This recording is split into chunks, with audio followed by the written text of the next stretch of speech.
اس وقت سلمان صدر صاحب آ رہے ہیں پی ٹی آئی کے کیس میں پیش ہوئے. سر تھوڑا سا بتائیے گا آج کے حوالے سے. دیکھیں، القادر ٹرائل جو ہے وہ ایک دفعہ پھر بڑی تیزی سے القادر ٹرائل چل رہا ہے جو کہ کنکلوڈ ہونے جا رہا ہے. اہم بات یہ تھی کہ آخری گواہ نیب اپنا القادر ٹرسٹ میں جو ہے وہ ایگزامن کر رہا ہے، اور اس آخری گواہ نے اپنی بیان میں اس نے کچھ ایسی اہم انفارمیشن کراس ایگزامینیشن میں اس نے ریویل کی جس سے یہ پتہ لگا کہ یہ جو معاملہ ملک ریاض فیملی کا اور علی ریاض کا جو معاملہ تھا، یہ آج سے 4 سال پہلے 2020 میں یہ انکوائری شروع ہو کے بند ہو چکی اور کلوز ہو چکی ہے. اور اس میں یہ تمام معاملہ جو ہے این سی اے کے پیسے اٹیچ کرنے کا، سپریم کورٹ آف پاکستان کے اکاؤنٹ میں پیسے بھیجنے کا، اور خاص طور پہ جو سیٹلمنٹ ایگریمنٹ ہوتا ہے بٹوین ملک ریاض فیملی اور N C A national crime agency U K, وہ تمام معاملات ایک ایگزیکٹو بورڈ میٹنگ کے اندر نیب ہیڈ کوارٹرز میں میٹنگ ہوتی ہے. اس میں یہ تمام معاملات ڈسکس ہوتے ہیں اور فیصلہ ہوتا ہے کہ اس کیس کو کلوز کرنا ہے.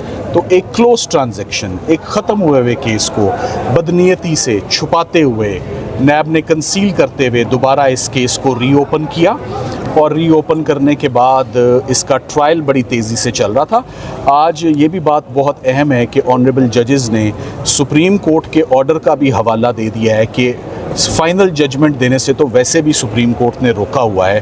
تو آئندہ تاریخ کے لیے، بدھ کے لیے، ہمارا 2 کیسز جو ہیں وہ لگے ہوئے ہیں. ایک جو بلگیری کا نیا کیس ہے وہ بھی فکسڈ ہے، اور یہ بھی فکس کر کے جج صاحب کو مزید کارروائی سے روک دیا گیا ہے، فیصلہ سنانے سے القادر میں روک دیا گیا ہے. اور اس کا مین وجہ جو اس گواہ نے PW35 جو تفتیشی افسر ہے القادر ٹرسٹ کا، اس کے اہم انکشافات جو ٹرائل میں اس نے کیے کہ یہ ایک معاملہ پہلے کلوز تھا، اب اس کو ہم نے ری اوپن کیا ہے. سو ایک کلوزڈ کیس کو دوبارہ ری اوپن کر کے پچھلے تمام حقائق کو چھپانا، یہ فیئر ٹرائل کے منافی تھا. سلمان صاحب یہ کلیریفائی کر دیجیے گا، کیا ٹرائل چلتا رہے گا اور صرف ڈیسیژن سے روکا گیا ہے؟ دیکھیں، اب ٹرائل اس لیے نہیں چل سکتا کیونکہ یہ ہے ہی آخری گواہ. تو مزید اس میں جب تک اب کارروائی اور اسلام آباد ہائی کورٹ فیصلہ نہیں دی، میں ساتھ ساتھ آپ کو یہ بھی بتاتا چلوں، ہمارا کوئی ایسا پروگرام نہیں ہے کہ ہم اس کو بلا وجہ اس کو لنگر آن کریں یا سٹال کریں. یہ آئندہ تاریخ پر نیب اپنی اسسٹنس دے دیں، ہم اپنی اسسٹنس دے دیں. ہم نے تو کبھی بھی جب اسسٹنس کی بات ہوئی ہے ہمیشہ دی ہے. تو انشاءاللہ نیب آ جائے، ہم آ جائیں گے. مگر مین بات یہ کہ بدھ والے دن جو نیچے القادر ٹرائل ہے، اب اس میں فیصلہ سنانے سے ٹرائل کورٹ کو روک دیا گیا، اور سٹیج وہی آ چکی ہے جو فیصلہ سنانے والی ہے. یہ جج صاحبان نے اپنے آرڈر میں لکھا ہے، اور سپریم کورٹ کا بھی حوالہ دیا ہے کہ فیصلہ سنانے سے تو سپریم کورٹ نے بھی روک رکھا ہے. اس کی بھی آج آرڈر میں اس کو حصہ بنایا گیا. توشہ خانہ 2 بھی آج جو ہے اس میں توشہ خانہ 2 میں جی جوڈیشل کر دیا گیا ہے، اور توشہ خانہ 2 میں آپ مزید کارروائی پرسوں سن لیں گے کہ اس کی بھی ہم امید کرتے ہیں کہ توشہ خانہ 2 کا کیس کبھی شروع ہی نہیں ہو پائے گا، کیونکہ وہ ججز نے جو بڑے اہم سوالات ہیں نیب کے پروسیکیوٹر سے کیے. مینلی انہوں نے پوچھا کہ آپ کے کال اپ نوٹس میں کچھ لکھا ہی نہیں ہوا، کون سے تحفے کی آپ تفصیل مانگ رہے ہیں. آپ یہ بھی بتائیں کہ کتنے اور لوگ ہیں جن کے خلاف توشہ خانہ کے نیب نے کارروائی کی ہے، کن کن ڈگنیٹریز کو آپ نے شامل تفتیش کیا ہے، کسی کے خلاف ریفرنس فائل کیے ہیں، اور کس کس کو ملزم بنایا ہے. اور سب سے اہم بات کہ جب آپ نے پہلی تفتیش کی تھی گراف سیٹ کی جس میں 14 سال سزا ہوئی، تو تب آپ نے بلگیری کے سیٹ کو کیوں نہ آپ نے اس وقت تفتیش کی. سو نیب سے ایکسپیکٹ کیا جاتا تھا کہ وہ اسی وقت اسی سٹیج پر اپنی انکوائری کو مکمل کرتی. یہ چھوڑ کر کیوں رکھتا ہے ایک پارٹ کو، ایک سیگمنٹ کو، کہ جب ایک کیس سے بریت کا ٹائم آتا ہے، ریلیز کا ٹائم آتا ہے، تو اسی کا ایک چھوڑا ہوا ایک پارٹ، ایک سیگمنٹ کی بنیاد پر ایک نیا کیس جو ہے وہ چلایا جائے. ان تمام نکات پر اب میرا خیال ہے کہ پرسوں ایک بڑی مفصل اور جامع ہیئرنگ جو ہے وہ یہاں پر ہائی کورٹ میں ہوگی. سو القادر بھی اسی دن ہوگا، اور بلگیری سیٹ کا کیس بھی اسی دن انشاءاللہ ہوگا. اچھا سلمان صدر صاحب ذرا سادہ الفاظ میں بتائیے گا، آج جو روک دیا گیا ہے کسی بھی فیصلہ سنانے سے، اس سے فائدہ کیا ہوگا آپ لوگوں کو، پی ٹی آئی کو؟ خان صاحب دیکھیں، اس سے سب سے بڑا فائدہ تو بدنیتی تفتیش میں جو ہوئی ہے وہ ہوگی.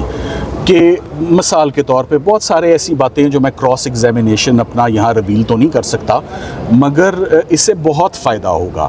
ایک کیس جیسے جج صاحبان نے ایک غلام سرور سندھو کے کیس کا حوالہ دیا، ان رپورٹڈ ججمنٹ ہے کہ انہوں نے کہا کہ ہم نے اس کیس میں اس بات پر انکوائری میں ہم نے بیل دے دی کہ یہ کیس پہلے انکوائر ہوا اور انکوائری کلوز ہوئی، اور ہم نے اس بات پر بھی کیا کہ پہلے افسران کے خلاف ڈپارٹمنٹل ایکشن اور انکوائری کیوں نہیں ہوئی۔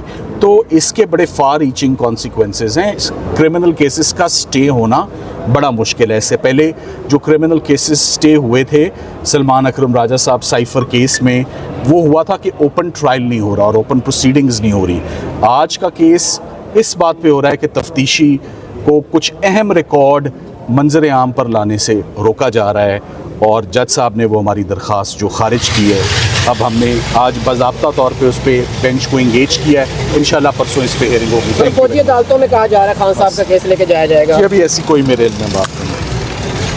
Thank you. اسے چلایا جا سکتا ہے صاحب کا فوجی عدالتوں میں کیس؟ صحیح کیا جا رہا ہے کہ فیض حمید کے جو ہے گرفتاری کے بعد عمران خان کا ملٹری کورٹ ٹرائل ہو سکتا ہے۔ آپ اس قانونی یہ ساری بتا دیں۔ رومرز ہیں، ابھی تک ایسی کوئی چیز سامنے نہیں آئی ہے، یہ سنی سنائی باتیں۔ خان صاحب کے جتنے کیسز ہیں وہ منظر عام پر آ چکے ہوئے ہیں، وہ سارے پروسیکیوٹ ہو چکے ہوئے ہیں، ان ساروں میں ضمانتیں یا سسپینڈڈ سینٹنس یا انڈر ٹرائل وہ کیسز چل رہے ہیں۔ کوئی ایسا نیا کیس جس کا آپ تذکرہ کر رہے ہیں نہ میرے علم میں، نہ ہی ایسا کوئی کیس کوئی اس سٹیج پر بن سکتا ہے، نہ ہی ہو سکتا ہے۔ Thank you. 190 ملین میں سے کتنے خان صاحب کو ملے ہیں جو ان پہ کیس بنا ہے؟ سر تھوڑا سا اس حوالے سے بتائیے گا، کیونکہ سمجھا یہ جاتا ہے شاید خان صاحب کو جی وہ اس میں سے کوئی رقم ملی ہے۔ یہ اسی بنیاد پر ان کی ضمانت ہو گئی تھی کہ جب سی ایف او PW5 نے اپنا بیان دیا تو اس نے آ کے یہ بتایا کہ 1 روپیہ بھی نہ کبھی تنخواہ، نہ 1 روپیہ ان کے اکاؤنٹ میں ڈالا، نہ میاں کے نہ بیوی کے، ٹرسٹ بھی موجود ہے، گوسٹ ٹرسٹ نہیں ہے، اور اسٹوڈنٹس بھی پڑھ رہے ہیں، لمس کی فیکلٹی ہے، گورنمنٹ کالج کی فیکلٹی ہے، افیلیشن وہاں سے۔ سو اس بنیاد پر آپ کو یاد ہوگا کہ چیف جسٹس صاحب نے اور مسٹر جسٹس طارق جہانگیری صاحب نے عمران خان صاحب کی ضمانت کو ایکسیپٹ کیا تھا۔ رجسٹریشن کے حوالے سے جج صاحب نے سوال اٹھایا کہ رجسٹرڈ ہی نہیں ہے، اس حوالے سے دیکھیے وہ میں نے اپنی اگنورنس کا اظہار کیا ہے، I will find out, I am not the liar in that case, معلوم کر لیں گے کہ وہ ٹرسٹ رجسٹرڈ تھا یا نہیں، مگر اس کا تعلق آج کی کارروائی سے نہیں ہے۔ ٹرسٹ کا رجسٹر ہونا نہ ہونا ایک اور بات ہے، مگر آئی او کا پچھلی کیس، اس کیس کو ایک دفعہ پہلے انویسٹیگیٹ کر کے اس کو پہلے کلوز کرنا، وہ ساری ریلیونٹ ہے۔ سر آپ میرے آج خان صاحب سے متفرق آ سکتی ہے کہ خان صاحب کے خلاف کتنے کیسز ہیں بس جو پینڈنگ ہے۔